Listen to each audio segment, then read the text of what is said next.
A Branca de Neve talvez seja a princesa mais adaptada e referenciada do cinema. Tudo começou lá em 1937 com o longa-metragem Branca de Neve e os Sete Anões, em animação da Walt Disney. O Walt Disney apostou alto no filme, que ninguém acreditava, mas foi um fenômeno. Primeiro longa-metragem em animação da história e o primeiro filme de princesa animado em longa-metragem da história. E a partir dali começou a onda de filmes de princesa e consolidou muito a imagem ali da Branca de Neve, filme de princesa bonitinho, com música, fofinho, bem diferente do real conto dos Irmãos Grimm, que é um conto mais pesado, que é um conto mais sombrio, violento, não é conto para criança.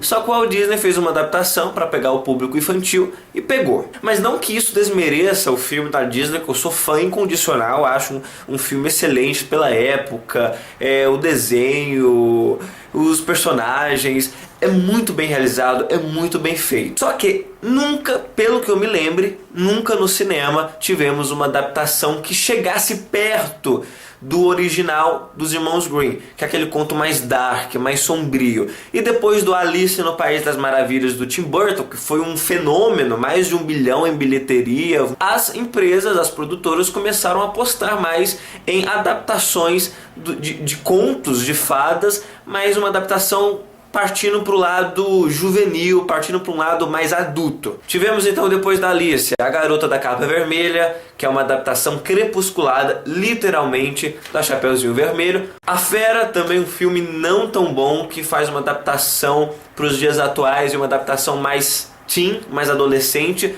da história da Bela e a Fera.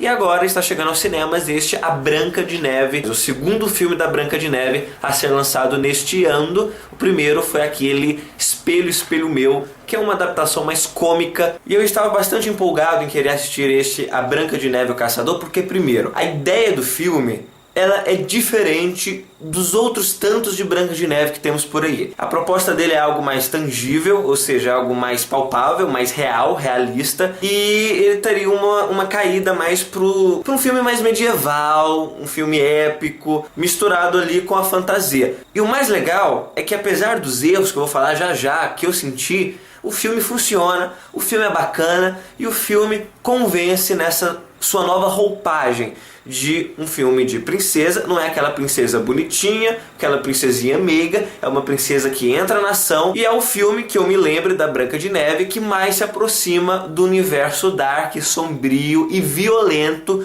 do conto dos Irmãos Grimm. Não chega, óbvio, não chega perto. Então que fique bem claro desde já, não é um filme de princesinha para menininha, é um filme com princesa, mas é épico, é medieval, para o público maior. No entanto, apesar de ter gostado sim do filme, de ter gostado dessa nova estrutura dada à história da Branca de Neve, eu me senti um pouco incomodado lá pelo meio do filme. Por quê? Porque é um filme que, apesar dessas propostas bacanas, interessantes e que foram apresentadas de uma maneira convincente para nós, o filme ele sofre de falta de conteúdo, falta do que fazer. Por quê?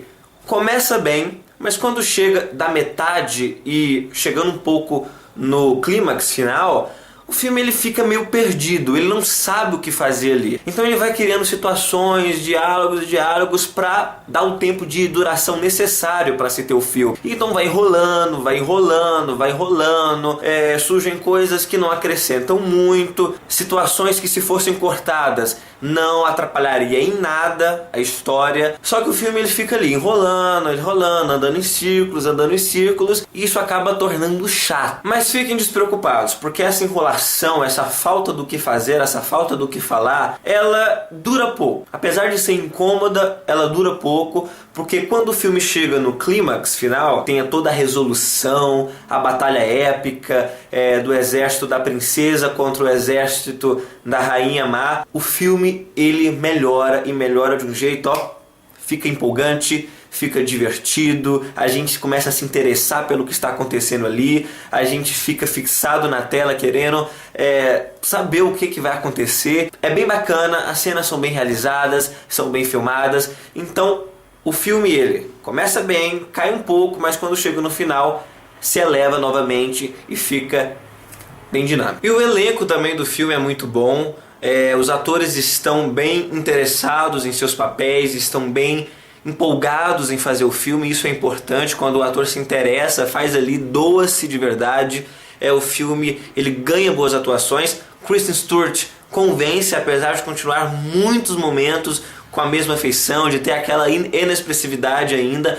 Ela que está bem melhor, bem mais à vontade, bem mais, digamos, convincente na sua personagem do que lá no Crepúsculo. Charlize Theron é sem dúvida o grande destaque do filme como a Bruxa Má, porque além de linda, além de uma grande atriz, ela está aqui se divertindo, e não se divertindo no intuito de ser engraçada, de ser cômica, mas se divertindo, estar à vontade em querer ser uma bruxa má mesmo, em querer ser uma megera, uma mulher sem escrúpulos. E isso, obviamente, é uma interpretação caricata, mas nesses filmes as bruxas elas são mesmo caricatas. Só que é uma caricatura que na Charlize Theron ficou muito bem feita, sem falar que ela é uma bruxa muito bonita de verdade. Eu gostei demais dela como a Bruxa Má. Portanto, fica aqui a minha recomendação para Branca de Neve e o Caçador, um filme que, apesar dos erros, apesar das falhas, apresenta bem a sua proposta, essa sua ambientação diferente. Então, para quem curte fantasia e ainda com pitadas épicas, tá aí recomendado, e que vale a pena, o Branca de Neve e o Caçador.